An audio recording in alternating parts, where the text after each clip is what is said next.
Today on Black Twitter Talk, we are talking ABC's Blackish takes on the 2016 election, Obama's farewell speech, and the living single Reboot. Stay tuned.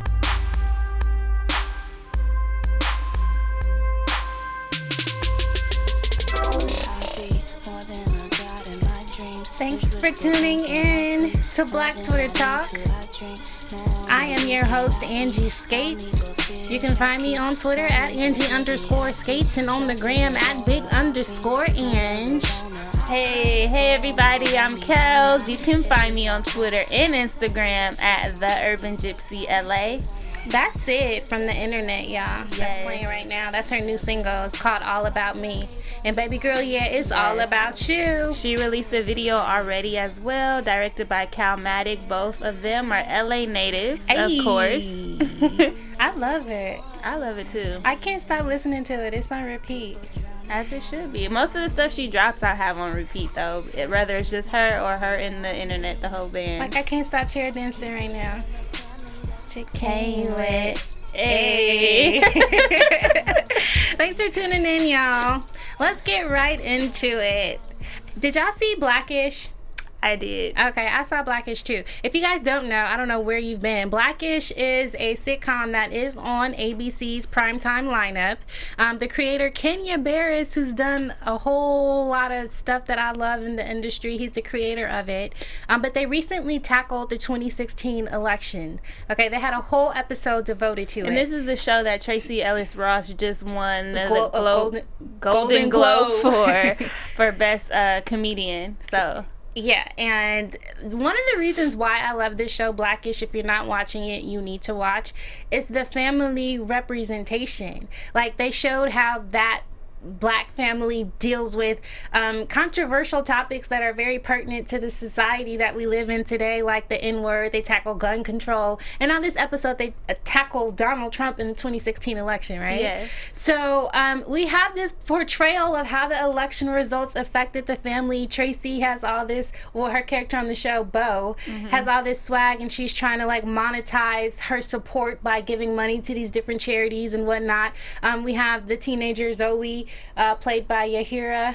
I've never said her name out loud. Me either. But I think she's so amazing. Yeah, I love her. So she's like making lemonade, giving her time and whatnot. And then we see how this whole situation plays out in the workplace with the lead, Anthony Anderson's character. Yes. So he works at a marketing firm, right? Right, and they have like a pitch that is due in the night that the election happened. They put it off because they're like, oh, it's going to be a crazy night, go home, and they don't do it. And then they come back, they lost, so oh no, it's another, we need to go home. And they keep going home because the election just isn't going the way that they thought, and they keep having these discourse about the election at the workplace. Yeah, so 2 months go by and the pitch is due tomorrow, and they still haven't worked on the pitch because all these upsets with the president-elect to be Donald Trump tweeting this, that, and the other. Everything that's pretty much going on now.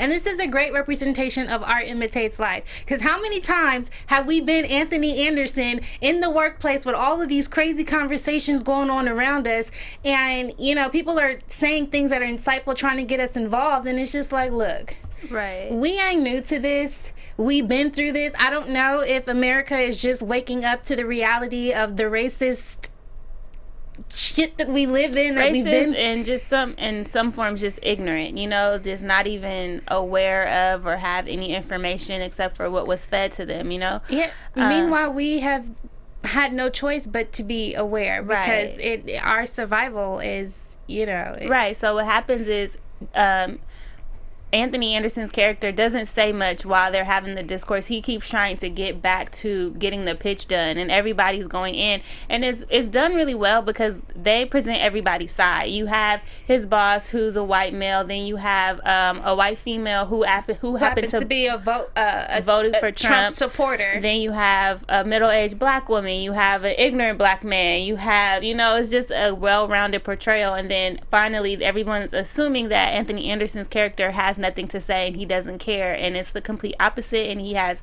this very, very powerful monologue where he expresses his standpoint. Yeah, and I just think it's interesting because like I said, myself has been Anthony in this dialogue before, and I've had, my coworkers come up to me and tell me in a very confident, very charged manner that racism isn't real in this country and blah, blah, blah, blah, blah. And after the election happened, it was like all of that noise had drowned down. It was quiet because they finally woke up to the reality that, oh, we're not past that part in our history. Like, we are still dealing with the ramifications of that. So let me take a seat back and see what's really going on. Let me listen. Right. And Kenya Barris was the writer of this episode. It was very well done. It wasn't like forced. It was palpable. It was digestible. It was relatable, because it was even so seeing good. How, it was good TV. Like I see an Emmy coming in the future for Anthony Anderson's performance, and even seeing like Bo's relationship with her daughter, like the fact that they're in a different age bracket, so that the way that they respond to it was completely different. And I also enjoyed the son's interaction with the grandpa, because he was studying that I Have a Dream speech, and then he's woken up to the fact that that speech by Martin Luther King, whose birthday is Happy birthday MLK, to the legend, the king. He wakes up and finds out that there's more to the history than just having a dream about us all getting along. It was way more to the speech. And I can remember the days when I finally woke up to the reality of what it really meant and what was going on, and it was just really fun for me to watch. It was really good, and it's a comedy, and sometimes it's kind of a corny show to me, but still funny. But in this episode, it's corny? It took me a while to warm up to it, honestly. Like, I wasn't a big fan in the beginning, I'm gonna be honest, but I watch it consistently now. And this scene with Anthony Anderson, I actually started crying. They were playing Nina Simone, I think, and they had like a montage and everything. It was really so good. It was very well done. It was brilliant TV, and I'm just glad that we have this kind of content that is airing on ABC primetime. They getting it right over there. They are. They're opening the doors for a lot of diverse content. I love it. Multicultural. Speaking of diverse content, Obama. No, he's not diverse content. He diverse though. Anyway, we all know it's the last days of his presidency, and he recently gave his farewell address. And it was very emotional in the parts where he referenced Michelle and his family and Joe Biden and the role that they have played. But for most of his speech, he was just pretty much giving a list of all of the things I did this, and I did this, like I said, and this and that and this. So don't let anybody discredit my presidency. If it goes bad after I leave, just know this is how I left it. Exactly. I thought it was okay. It was very consistent for Obama and the speeches that he's given. I was a little bored though. For most of it. I mean, yeah, because you already know, if you're aware of what he's done, it was kind of like, okay, yeah, we know, okay, Obama. But I did like the part, because we just kind of mentioned that too, where he addresses that even though slavery was over however many years ago, like, we're still dealing with the ramifications of racism, and that, that doesn't disappear overnight. Like, exactly. We're still very much in the thick of it all, and that touched me for sure. I wish I would have got the exact quote, but like basically saying like, so when people are talking about it, they're not pulling the race card, or it's not reverse racism or anything like that. Like, it's a very real thing for our experience. So I was like, yes, Obama, tell them, let them know. And apparently a lot of people were questioning where Sasha was, because Malia was there, Michelle was there, but apparently she was studying for a test. Oh, they confirmed that? Yeah, and you know how black moms be like, girl, I just knew it wasn't even that. I just knew she had the flu. She had the flu? That's what I thought. No, they all Ivy League. Yeah, and you could leave one night for a couple hours. I think that she probably wasn't doing well in that subject before, and Michelle was like, you got to stay home, you got to study, you got to do well on your test. Really bad flu lately. I had it, so that was my story. Oh my gosh. Anyway, so on the eve of Obama's brilliant speech that was a little boring to me but still touching, I'm just being honest, we have President-elect Trump.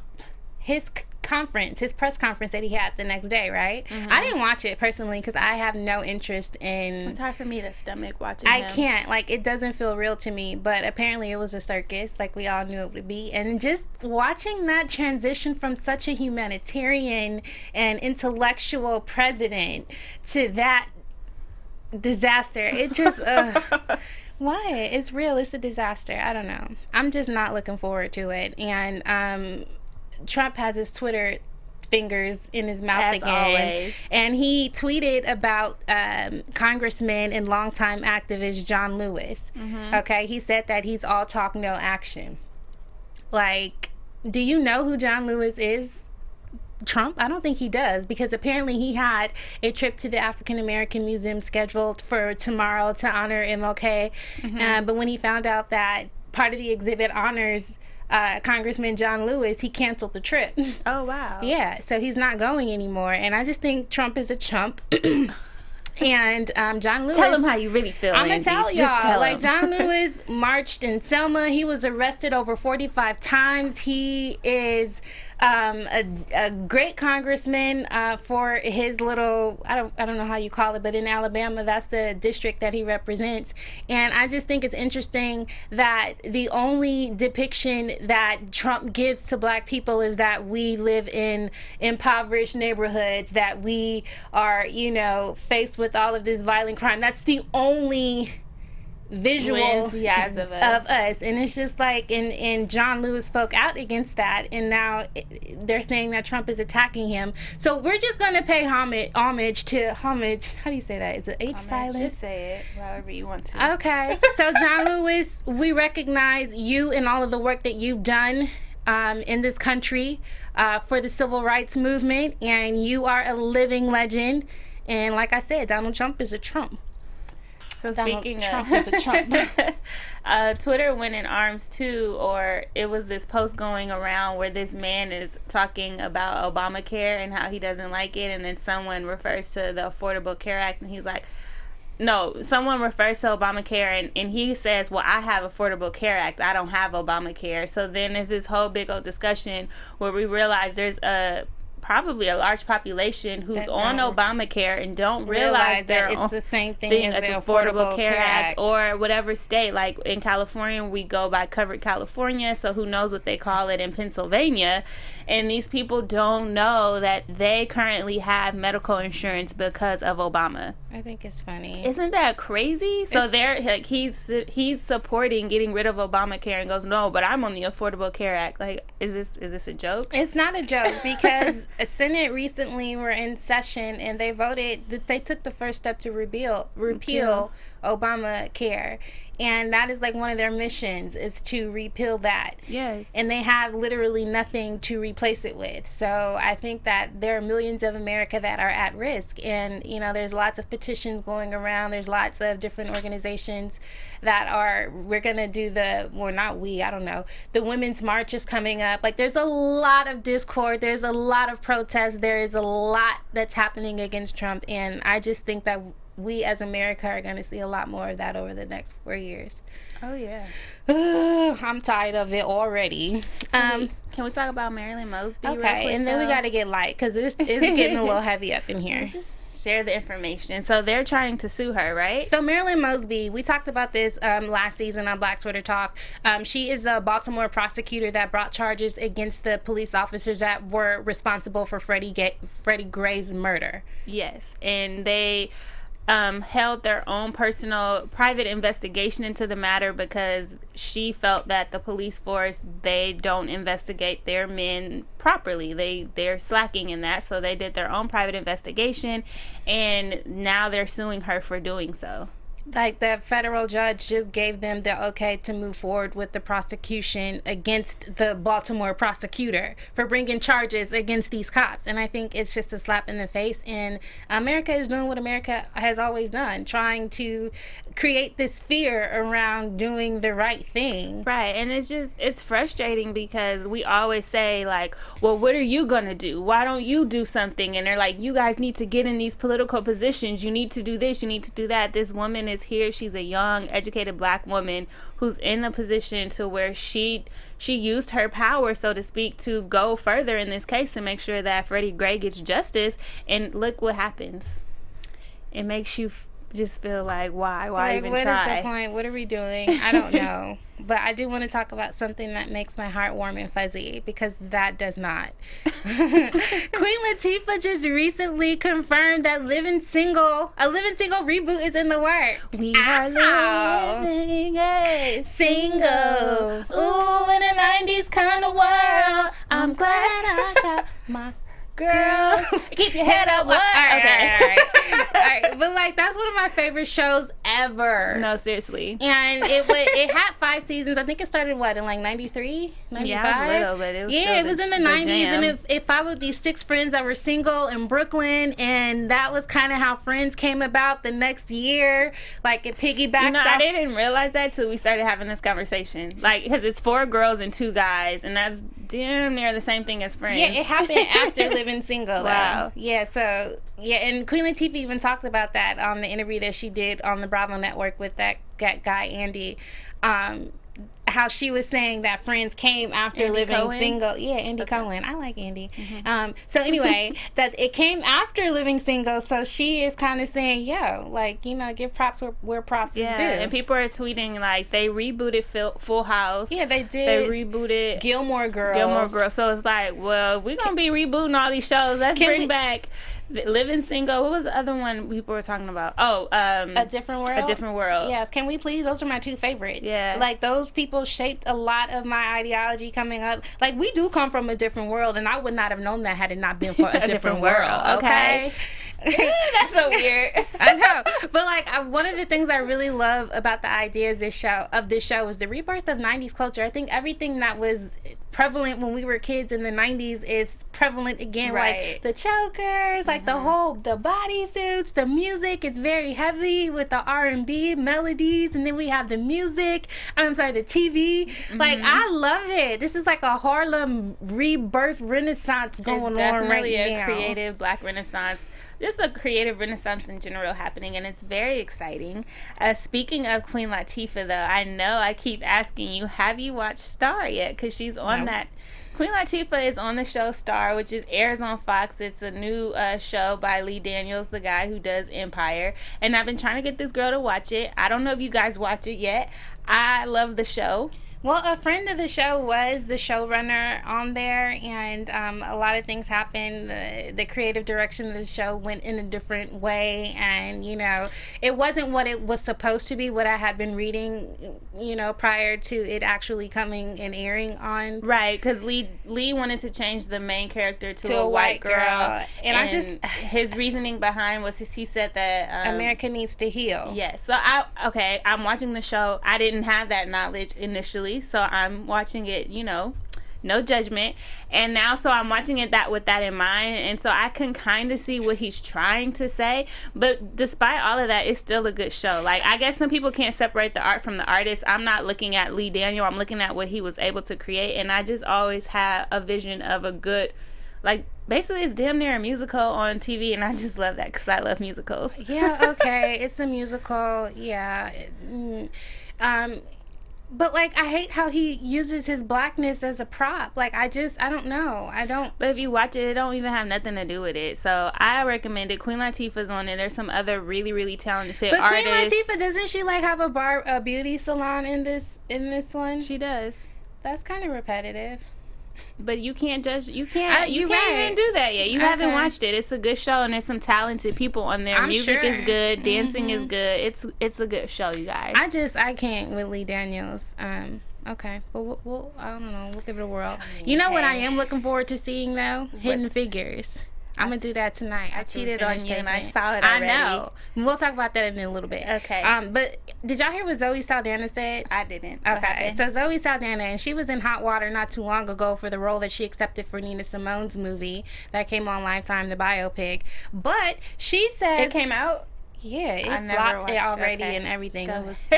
It was terrible. I didn't watch it either, but anyway. So she says that Hollywood is bullying Trump. And how How's Zoe? Because everybody is speaking out against him, and she's saying that our arrogance and our ignorance has created the platform for Trump to actually be able to be in a position of power, which I disagree with. I kind of understand what she's saying, but I just think it was wholly misrepresented because of what she went through and how she was bashed for the role that she accepted as Nina Simone. And it's just like, after you put that prosthetic nose on, girl, ain't nobody trying to hear what you got to say about anything, quite frankly. Like, hush. Yeah, she low-key messed up her career with that move. Like, be quiet. Like, first of all, it wasn't the ignorance and the arrogance in Hollywood that created the platform for Trump. It was the history in America that created that platform for Trump. True. The racism far exceeds what Hollywood has created. Like, I just don't understand. Yeah, and then media as a whole, like the big media players, has a big part in the platform created for Trump. That, yes, we drive it in a sense with social media, but True. They still have a certain role and responsibility to present information in a real way that they don't do. So you can't blame us for everything. But I think that's what she's saying too, because media does play a part in Hollywood, and she's saying that they gave them that his platform that he won on. Well, you can't trust media. Well, I know, but I feel bad for her because I understand what she was saying. I don't think she said it in the best way. I think her intention was coming from a good place. But girl, like I said, after you caked on that makeup and that prosthetic nose, don't nobody care what you got to say. Like, for a biopic by somebody who stood for the biopic for a person who stood for the complete opposite. That's why you kind of like lost your credibility. That was one of the reasons why we had a hard time with you playing Nina to begin with, because her politics, her message, and her music is the antithesis of what you're talking about right now today. Well, I think that's how I feel about Zoe. We were talking about Hidden Figures. That's something that I do. She's so pretty. I do. Like, I don't dislike Zoe. I want her to get her stuff together, and maybe she should just like take a minute to, I don't know, find a role that is actually good for her, because I would love to see her again. But just not talking about politics. So speaking of roles, can we talk about Hidden Figures now? I'm a little reluctant because you did cheat on me and did See Without Me, but let's hear it. What's your take on Hidden Figures? It was phenomenal, people. I'm phenomenal. Sure it was. What was so phenomenal about it? I can't even talk right now. I mean, the story, I knew the very basic. It's 3 women who are scientists that work at NASA. And Taraji, Janelle Monáe, and... Why can't I remember her name? I always do that. Okay, but we know who we're talking about. Yes. Why you got to do that? I'm sorry. So it's these 3 black women who are playing. Spencer. Yes, Octavia Spencer. Thank you. Sorry, Octavia. We love you. We love you. And I actually really loved your character and your role in this movie. And it was just interesting. I don't want to give anything away. Like, I just say you have to go see it, because we don't know that much outside of it's 3 women scientists who helped launch missiles and launch astronauts into the air. Like, that's all we know. But in the movie, we see backstory, we see a lot more, and it was just really powerful to see it. And it was 2 hours. It didn't feel like 2 hours. I would watch it again. I highly recommend it. I hear that it's a movie that is enjoyable for everyone in the family. For sure. Yeah. And I went to go see it at Baldwin Hill, so I saw it with like older black people, so it was fun to watch it with them. And I think one of my favorite parts is the fact that I'm watching Taraji play a scientist, but I also just not too long ago watched her play Cookie, you know, and then you still got that baby, and I still boy have that role baby ingrained in boy. That's the first time we met Taraji. Exactly. So it just felt amazing to see an actress actually have depth and have an opportunity to play a role and not get pigeonholed into one type of a character. So that was amazing. Okay. And I didn't see Hidden Figures, but I did see Fences. Which I didn't get to see. You cheated on me. Oh, yeah. But it was also amazing. And it was 2.5 hours. Didn't feel like it. And that was the most dialogue-y movie I've ever seen in my life. Dialogue-y-ish, whatever. But it was so poignant. And, like, after Denzel shut up after the first 20 minutes. Because he talked so much. It's like, well, God, can Viola's character say something? But she did. And she got her ugly cry on really well. I'm just excited. There's so many different things for us to see. There's I feel like there's another one that Moonlight too. If you haven't seen that one, you need to see that as well. But there's just so much good stuff out there. I'm excited. Really is. And then SZA, she has a new album. Yes. Or a new She has single. a new single, and she'll be dropping her new album soon, right? Well, yeah, that's the anticipation. Yeah, so her new single's called Drew Barrymore. Go check that out if you haven't heard it. It is quite delicious. And like we said, Sid dropped a new record or out single. All About All Me. About Me. Who else? I don't know. That's everybody for now. We gonna figure that out and then come back and talk to y'all about it next week. Yeah, you know we always got to give y'all the gems of the new music, new movies, all of that. Thanks so much for tuning in. Until next week, I'm your host, Angie Skates. You can find me on Twitter at Angie_Skates and on the gram at @big_Ange. And you already know I'm Kelly. You can find me on Twitter and Instagram at TheUrbanGypsyLA. And I'm so glad to see y'all. Bye. We are living.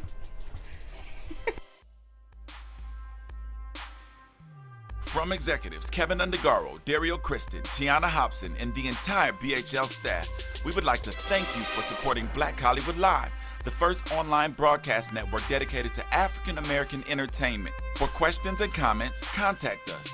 info@blackhollywoodlive.com. Like us on Facebook, tweet us, or Instagram us at BHL Online. And I am the official voice of Black Hollywood Live, Scipio, Instagram me at KingXOBay. Thanks for tuning in. The views expressed here are those of the host only and do not necessarily reflect the views of BHL or its owners or principals.